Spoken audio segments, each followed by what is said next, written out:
Hey there guys, this is Flamzeron, aka YouTube's Toske. While I was away with my account being suspended and whatnot, I had the time to play 3 big games that were coming out.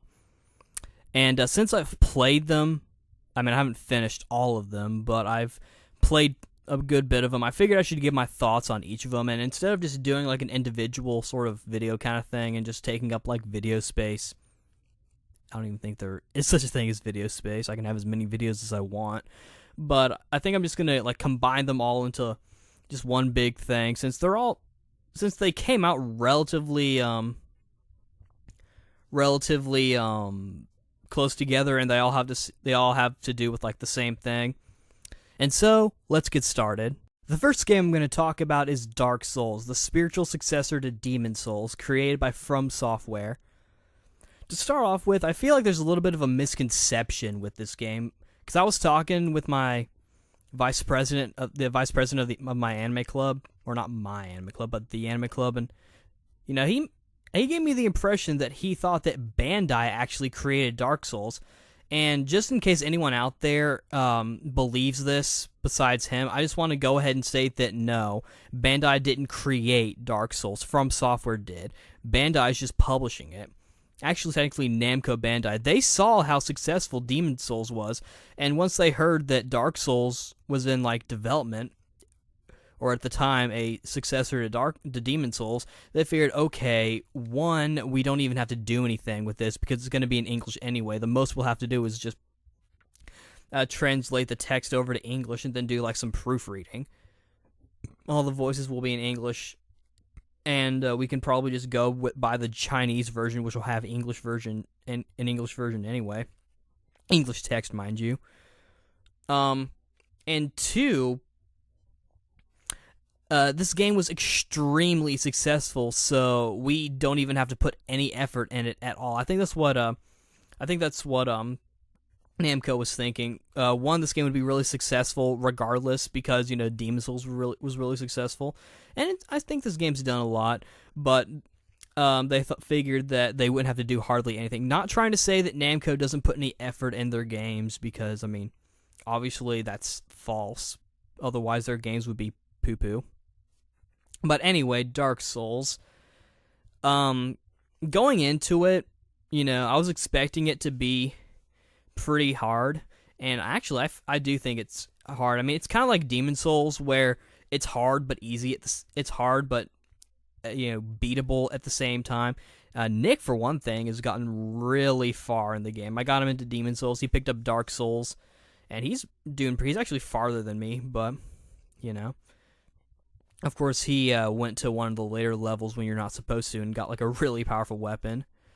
But the game, I think I've heard a lot of people say it's easier than Demon Souls. I disagree. I think it's harder. It's easier to navigate and get to the bosses, and the bosses are probably a little bit easier. Or I don't know. They do. Enemies in this game do a ton of damage. That's my big thing when it comes to difficulty. They do a lot of damage, and it seems to me like in this game, like, defense is not just how big your endurance or how much armor you have on.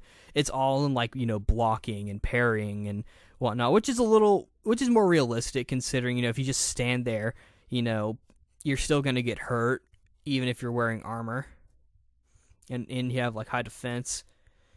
But you get to a point to where like the previous levels are like pretty easy, but then there's one level that's kind of difficult. But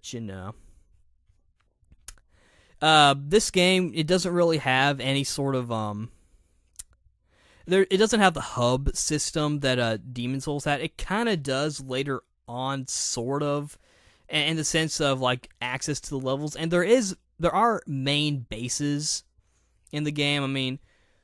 There's the Firelink Shrine, which is basically the Nexus, and literally, there's even like the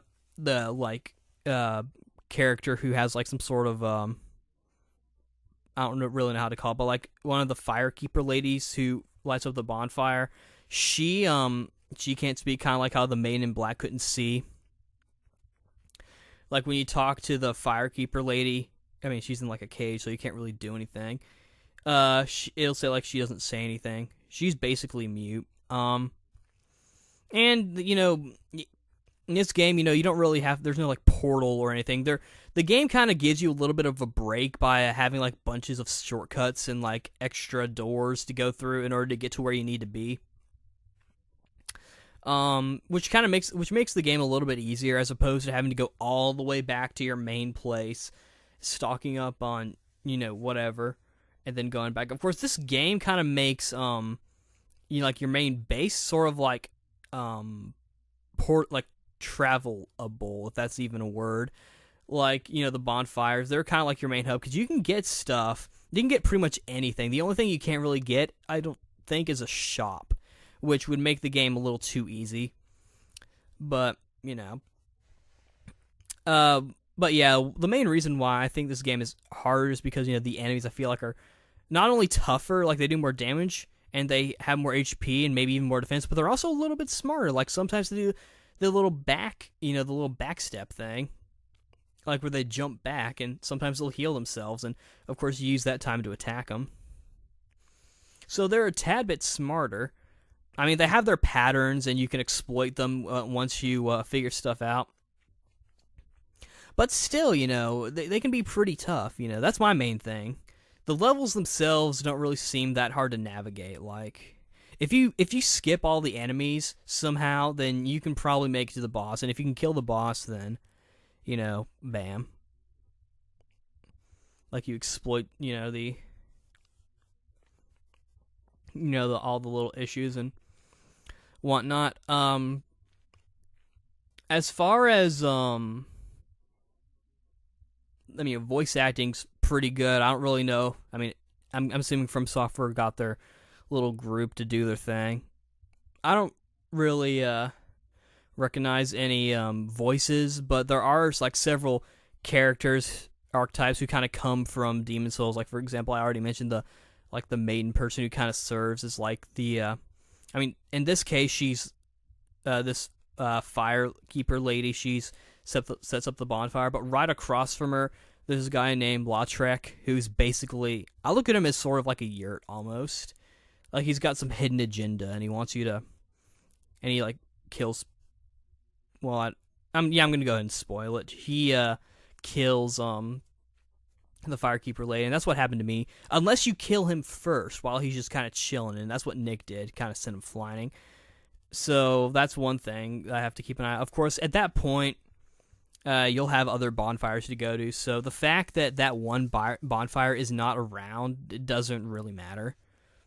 Then you've got the one soldier guy who's just kind of saying they're being bored. He even has like a same sort of dialogue, like in Demon Souls, like the little like sitting sarcastically would say like, "Now go. That's why you came, isn't it, to this accursed land of Baltaria?" And then this guy says, "Now go. That's why you came, isn't it, to this accursed land of the undead?" Seems to be a reference to Demon Souls, in my opinion, and whatnot. And of course, there's the healer group, where literally it's a group, but this time I get the impression that they're sort of what's the word? Worse. I mean, worse people. They seem like not nice people. And then there's the Covenants. I personally think that Solaire is probably the closest thing to Ostrava, but that's just me. Story still kind of people would argue that Demon Souls and Dark Souls isn't an RPG, but the thing is, an RPG doesn't have to have a straightforward story in order for it to be an RPG. The story, it's you kind of are on like a little mission. That's sort of the big thing with Demon Souls and Dark Souls. You're on a mission. It's one of those kind of stories where you're just kind of on a mission. Another character I need to mention is this guy named Frampt, who you can actually, quote unquote, sell your items. I think in like the older versions of the games, they actually had him. They actually used the term sell, but they changed it to where he's just eating your items for souls. And I think he can also break down stones, but But yeah. as far as the kind of character I'm running, I'm doing my usual mage knight with my sword and shield. I'm actually using the Drake sword, which brings me to another point. A lot of people say that like the Drake sword, it's good for early on, but later on it gets kind of bad because like weapons, because one, it doesn't really scale with your strength stat, and two, like you'll have weapons that are stronger. Well, actually, that's not really true for straight swords. Like, yeah, you'll have stronger weapons, but if you're strong enough to use them, then whatever. I think most people are assuming that you'll put all of your points into one stat, which I personally didn't. I'm going for like a little balanced sort of thing. I probably should upgrade my more of my stuff. And yes, like in Demon's Souls, they're upgrading your defense.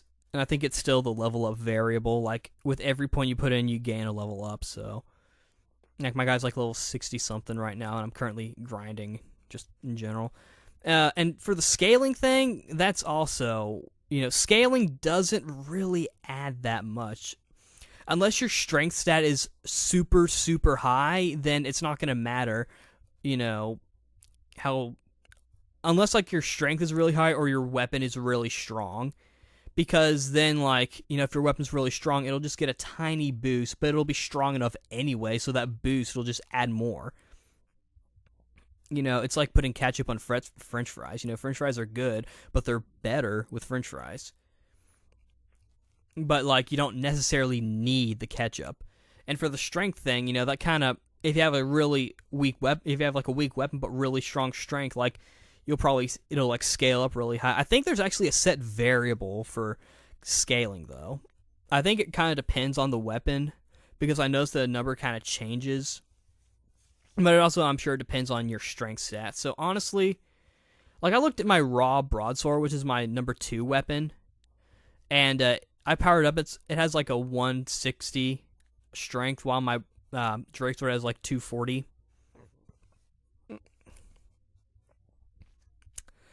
And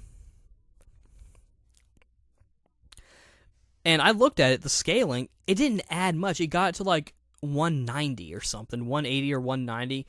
That's still not enough to do that much damage. Like, I'm better off using the Drake sword or using a different weapon entirely that, is stronger. But one, the weapons are kind of slow, so I have to be, unless like there's no flinching thing when you're trying to do an attack, which I'm pretty sure there is. So you have to be careful. But yeah, that's not a big deal, I guess. I don't even know. But yeah, so the Drake sword, I think, is probably the strongest, like, straight sword that you can use. I mean, there's probably swords stronger than it, and of course you could upgrade it with dragon scales. But, music is actually really good. I have the soundtrack. It's actually better than Demon's Souls. And the bosses, like I said, like I mentioned, there's like a pattern. With bosses, they're like ways to, like, sort of, they're like little tricks to kind of help you out. Like the first boss you fight, unlike Demon's Souls, you actually have to kill him. And unlike Demon's Souls, you actually have to go back to the first level. I mean, this game's, there's no hub system, so you can kind of do things as you please. Like, if you really want to, like, the game kind of gives you the option to go to a later level really early on. You have to search for it, but, the fact that it's there is pretty interesting. But anywho, going back to that first boss, like, you learn, like, before you fight the boss again, because you actually fight him twice, in the same level, because you have to escape from him the first time.